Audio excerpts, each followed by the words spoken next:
Assalamualaikum warahmatullahi wabarakatuh. Perkenalkan, nama saya Kesha Salsabila. Pada kesempatan kali ini saya akan mendemokan 5 script Unity untuk memenuhi tugas praktikum 2 PMI. Jadi di sini saya sudah menyiapkan beberapa script. Yang pertama, saya akan memakai script platformer call. Di sini saya mengambil dari Zshield. Bagian sini kita copy semua scriptnya. Setelah itu, kita langsung saja klik kanan di hierarki di 2D object sprites yang triangle. Nah, di sini kita rename aja namanya player karena nantinya si triangle ini akan kita pakai sebagai player. Oke, setelah itu kita masukin script yang tadi ke dalam ini player. Nah, otomatis akan tersetting ya inspektornya semuanya. Setelah itu kita klik kanan lagi di hierarki 2D object sprite dan kita bikin lagi square. Square ini gunanya sebagai pijakan si player nanti. Jadi kayak tanah gitu. Kita atur aja, kita panjangin.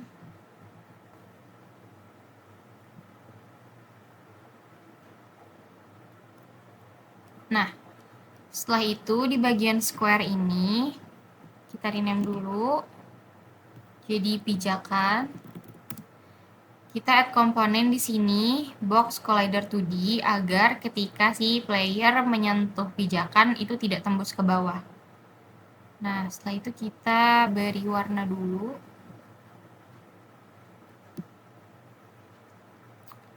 Nah,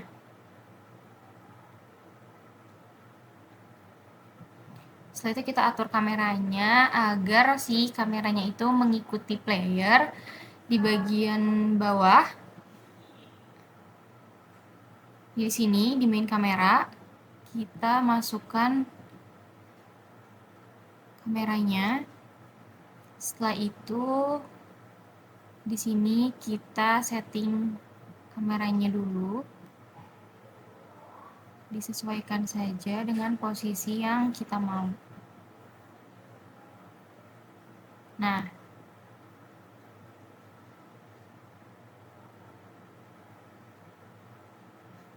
kita naikkan lagi.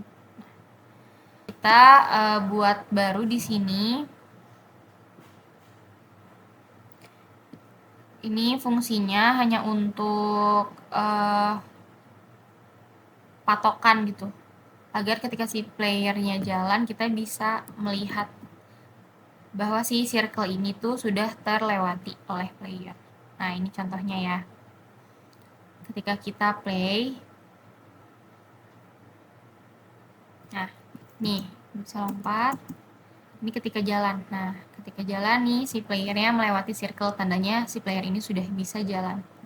Kira-kira segitu untuk yang platformer call. Selanjutnya, oke, kita lanjut ke transformation position. Nah, ini tuh scriptnya didapetin dari Zshield yang transformation vector. Gunanya itu untuk mengubah posisi player dari posisi A ke posisi B. Kita langsung aja di sini, kita klik kanan di hierarki, kita bikin yang 3D object, misal cube.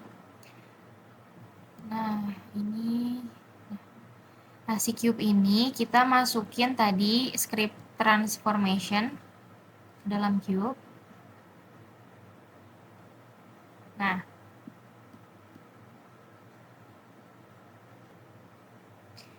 Nah, kita coba play ya. Di sini yang kita gunakan, yang kita ubah. Di sini yang kita ubah tuh yang parameter vektor, gunanya untuk kalau yang X ini untuk merubah ke kanan dan ke kiri atau ke samping. Kita coba dulu, misal 0,01. Ini kita update position agar objeknya berpindah. Nah, seperti ini. Atau kalau kita ganti ininya jadi min 0,01.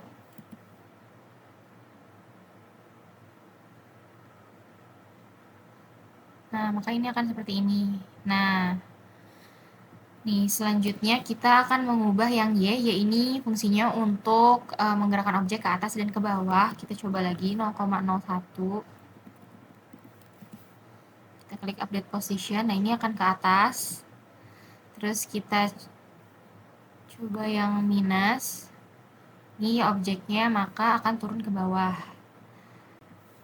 Lalu kita coba yang Z. Yang Z ini gunanya untuk merubah posisi ke depan dan ke belakang. Kita coba lagi. Ini akan mundur. Kalau kita ubah ini jadi minus. Ini maka akan maju objeknya. Kira-kira sekian untuk yang transformation position.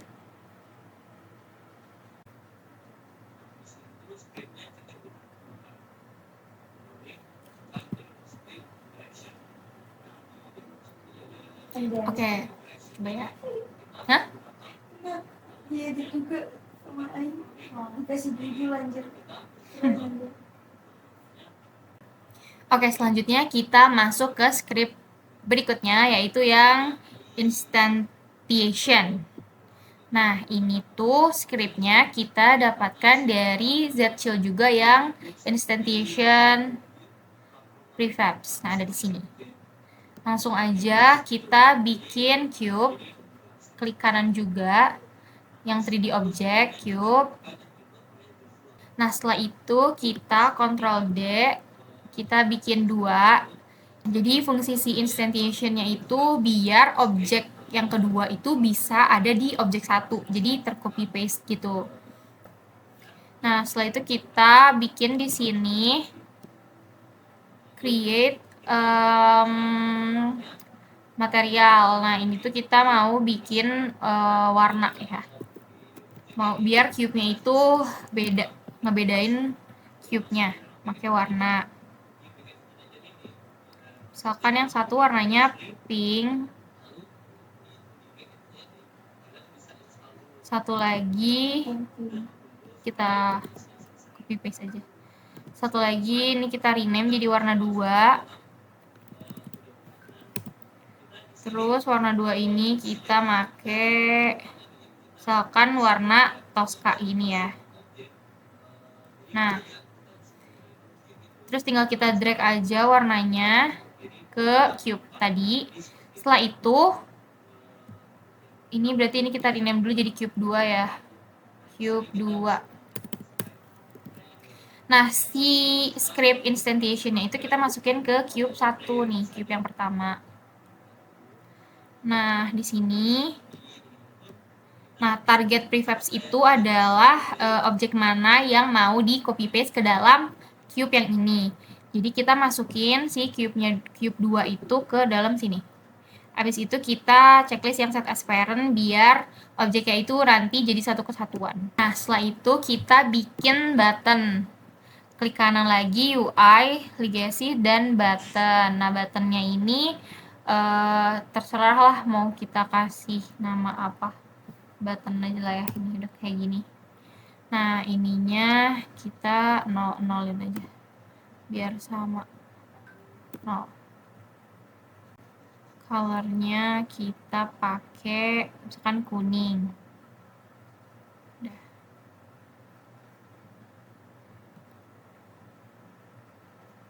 Oh, kameranya kita atur dulu. Ctrl Shift F. Nah, jadi kameranya itu di depan. Terus nah, jadi kayak gini ntar tampilannya.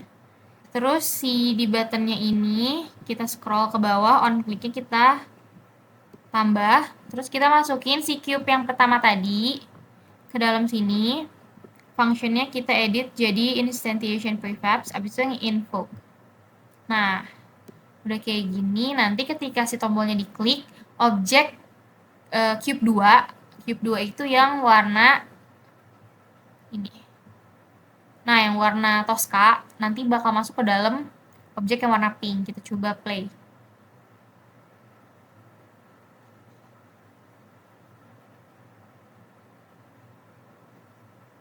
Nih, ketika kita klik, ini kita bisa lihat di dalamnya. Nah, ini ada clone-nya. Jadi ke copy ada di dalam si cube pertama. Jadi si cube 2-nya ini masuk di dalam cube pertama. Kita klik lagi, ada lagi. Kita klik lagi, ada lagi. Jadi pas di scene-nya ini kalau kita kalau kita geser nih dalamnya tuh, ini di dalamnya tuh ada si objek kedua nih. Dari sini kita geser lagi, tuh ada cube yang kedua. Itu berarti si tombolnya dan scriptnya tuh sudah berhasil dioperasikan. Oke, untuk script selanjutnya adalah collision 2D normal. Ini bisa didapatkan dari Zchill juga, yang ini collision 2D normal. Terus kita langsung aja bikin di hierarki. Ini kita pakai sprite yang square. Ini kita rename jadi pijakan. Pijakannya.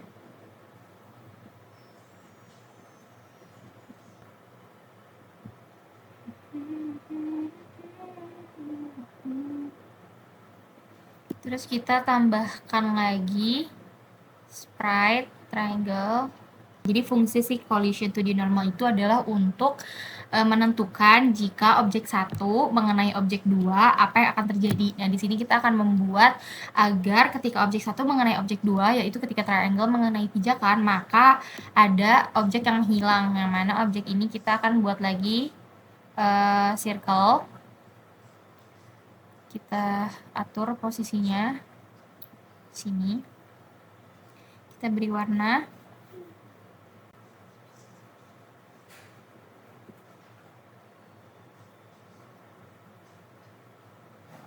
Nah, seperti ini. Kita atur. Terus kita atur juga kameranya make. Nah, Ctrl Shift F. Setelah itu kita masukkan script tadi, collision ini kita masukkan ke dalam pijakan. Sebelumnya kita add tag dulu di sini. Kita buat tag namanya objek, misal di save. Setelah itu di dalam pijakan ini tagnya kita masukkan objek.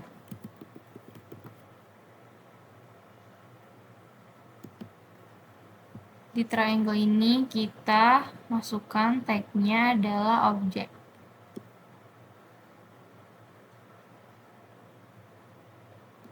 Di sini kita menambahkan box collider 2D. Di pijakannya juga sama. Setelah itu kita menambahkan juga rigid body 2D di sini. Oke. Setelah itu kita masuk lagi ke yang pijakan, kita scroll ke bawah, edit di bagian collision settings yang on collision enter event. Jadi ketika si segitiga ini, triangle ini mengenai pijakan, maka circle-nya akan menghilang. Ini kita ke game object, kita set active.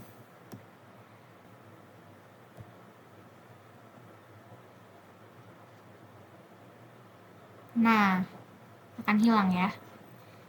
Oke, jadi sekian untuk yang collision 2D normal. Oke, selanjutnya kita akan ke script terakhir, yaitu calculation boolean dan juga condition ya ini. Nah, di sini kita bikin button ini di UI. Kita bikin button, ini kita atur dulu ukurannya. Nah, di sini kita membutuhkan 4 button, jadi kita copy paste dulu sampai 4. Nah, di sini kita rename satu-satu.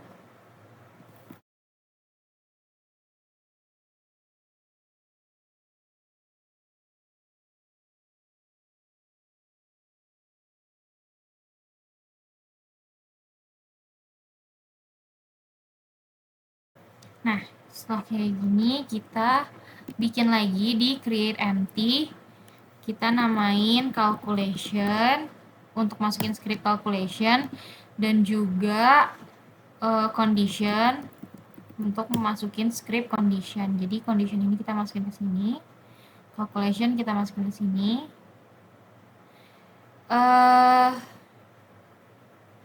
Di canvas ini juga kita create image.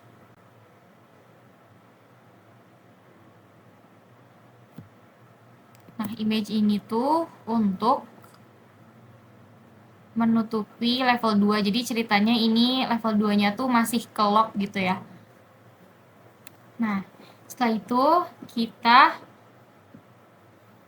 di condition sini, condition settingsnya kita nyalain, kita bikin 2 di true dan false. Nah, di sini kita masukin image.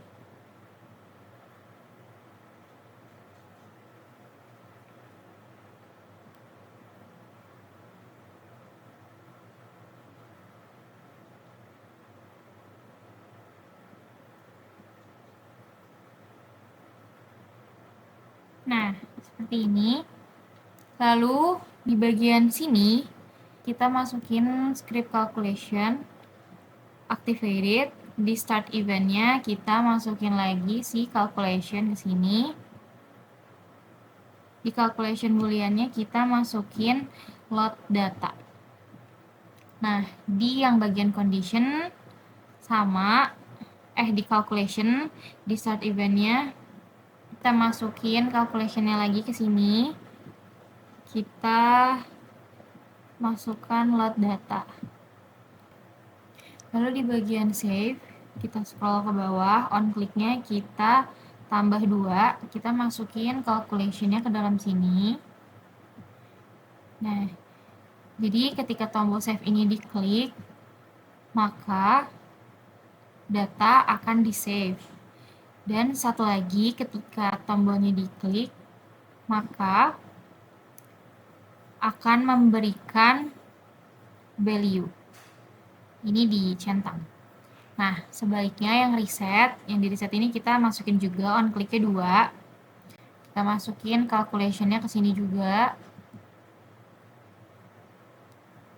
Ini sama juga, kita akan save data ketika di reset, dan nah yang set current value-nya itu kalau yang di reset tidak kita centang. Kita coba ya.